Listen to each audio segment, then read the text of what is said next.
O Diário de John Wesley, versão compacta, apresentação.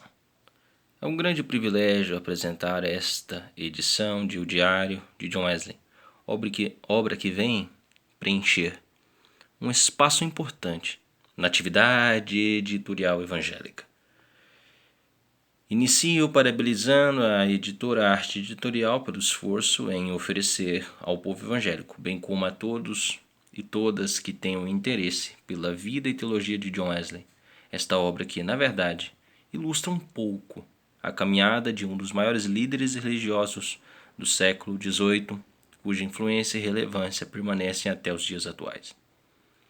Wesley conservou durante boa parte de sua vida a disciplina de escrever um diário sobre os seus acontecimentos que marcaram sua existência.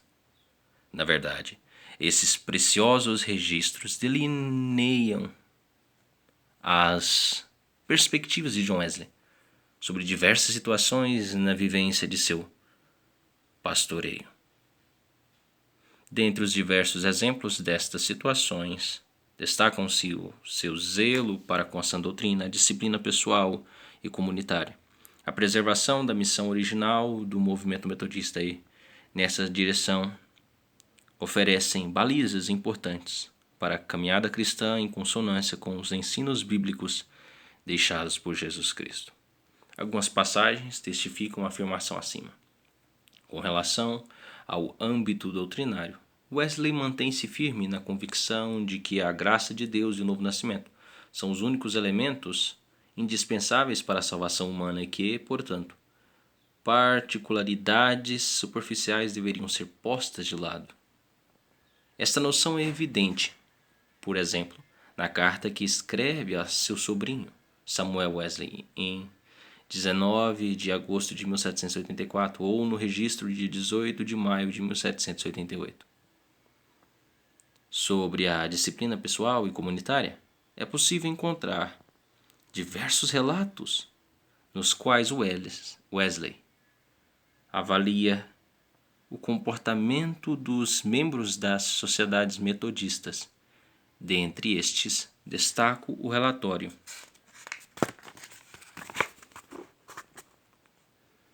do dia 12 de março de 1743.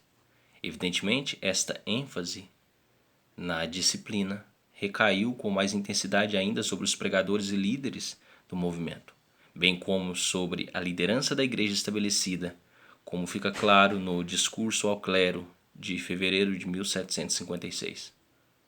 Além desses tópicos, a preocupação de preservar a vocação original do movimento metodista perpassa todo o diário, sendo evidenciada numa carta ao Sr. Gilbert Boyce, de 1750, na qual o próprio Wesley afirma, após responder às controvérsias apresentadas por seu interlocutor: "Estou totalmente convencido de que o Senhor não falou com ira, mas motivado pelo seu profundo zelo para com suas próprias opiniões e modos de adoração. Poderia ser vantajoso para outra pessoa discutir esses pontos comigo, mas para mim não é. Minha vocação é outra. Não sou chamado para tornar os homens anglicanos ou batistas, mas cristãos, cheios de fé e de amor." Como parte integrante deste compromisso, Wesley atentou para as diferentes formas de opressão em seu tempo. Já em 1772, seu diário registra a reprovação da escravatura, considerada por ele como sendo a mais execrável de todas as vilanias. A pobreza e suas consequências também foram motivo constante de sua preocupação e atuação, tanto que o levaram a elaborar estratégias não apenas para suprir as necessidades de diversas famílias, mas também proporcionar dignidade às pessoas, como testemunha o registro de 25 de novembro de 1740. Igualmente, a robustez de sua fé apresentou uma longa caminhada de lutas, decepções, mudanças, etc. Mas, segundo seu próprio relato, em 24 de maio de 1738, ela teve um momento muito marcante, que Wesley descreve nas seguintes palavras: "De noite, Fui de muita má vontade a uma sociedade à rua Aldersgate,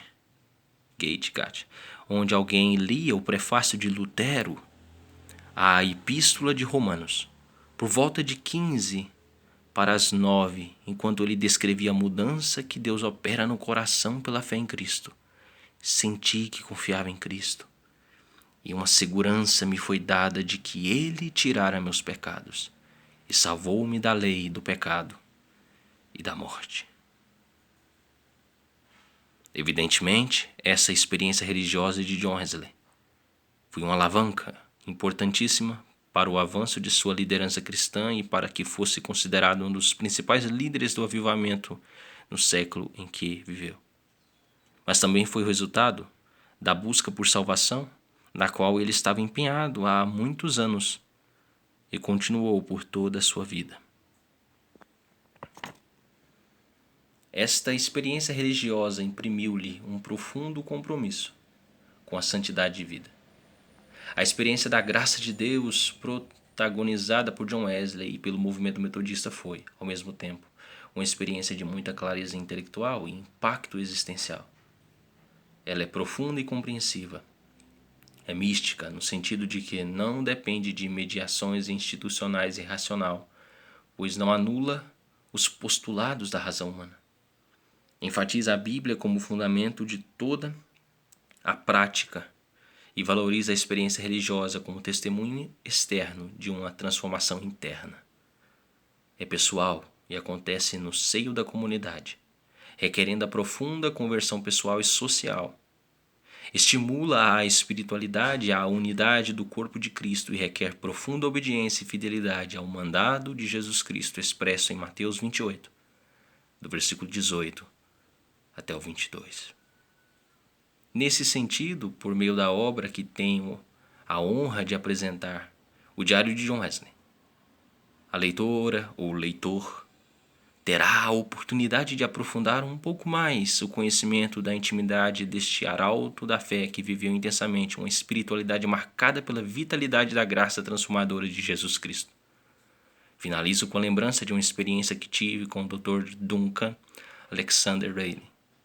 Na época, professor na área de metodismo na Faculdade de Teologia da Igreja Metodista em Rugen, Ramos, São Bernardo do Campo, São Paulo, e um dos maiores estudiosos do pensamento de John Wesley, a quem foi perguntado quais seriam as frases que marcaram a vida de John Wesley de acordo com sua opinião. Nessa perspectiva, ele respondeu sublinhando 3 frases que distinguiram o seu longo e abençoado ministério. A primeira fora escrita em 19 de março de 1727, quando Wesley tinha 24 anos de idade e era recém-formado no curso de mestrado em teologia. Foi uma verdadeira misericórdia de Deus não ter ouvido a minha oração. A segunda, adoro a sabedoria de Deus, pronunciada por um homem aos 38 anos de idade, ou seja, um varão que teve a audácia de anunciar a mensagem transformadora de Deus fora das 4 paredes da igreja estabelecida, coisa até então estranha para os clérigos. Por isso, a expressão de Wesley conhecida, o mundo é a minha paróquia, uma profissão de fé extraordinária que marca o seu ardor pela missão.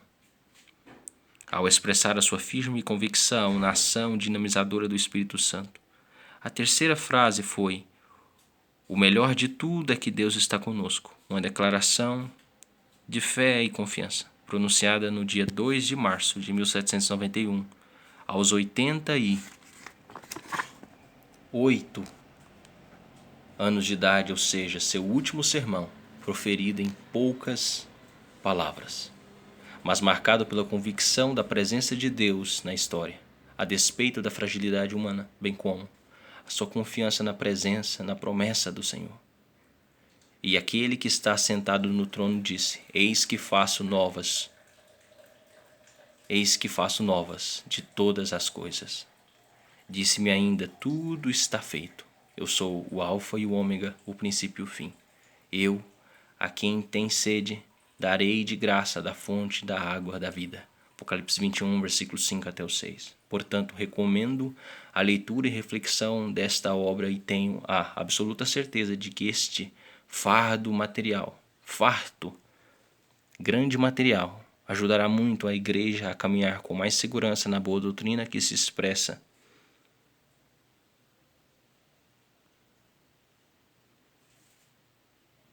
no compromisso com a religião do coração e é sinalizada pela santidade de coração e vida. Com afeto pastoral, São Paulo, 26 de agosto de 2009. A Adriel de Souza Maia, bispo da Igreja Metodista, presidente da Terceira Região Eclesiástica.